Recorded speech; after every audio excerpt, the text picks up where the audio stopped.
consciousness of players now.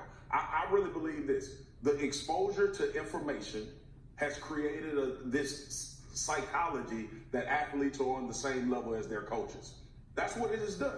The access to information, the things that they assume that they know. So now when a person in authority comes and gets in your face or questions you, our first initial when we were growing up was to say, dang, I made coach mad. I need to figure out what I need to do better in order for him not to have this reaction. You know what it is now? Now it's a rebuttal. Well, you shouldn't, because we saw it with Izzo. It was a back and forth.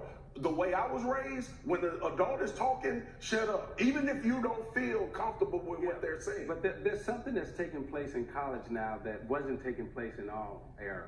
The college coaches, who are predominantly white, are making so much money off of African-American young men who are not making money. And that needs to be a discussion. And I think underneath that is a layer that we don't want to talk about. We're a little nervous to talk about it here now because people get fired when you talk about race, unfortunately. But we need to continue to have these kind of conversations culturally, socially, and racially, how we interact with each other in this country. The NCAA not sharing a piece of the pie with the athletes is always going to be an issue, especially when it comes to March Madness, which is $1 billion operation. It's always going to be a question mark. For me, what I always talked about as obviously a Caucasian human being, in the NFL locker room, and I can't speak about an NBA locker room, I can only speak about an NFL locker room.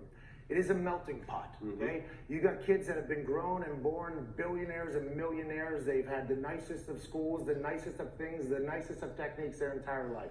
The best coaches, every camp that you could go to. Then you have guys from Compton and Dade County coming in there, all focusing on one goal, right? And the coach's job is to kind of rally everybody together to be on one mission.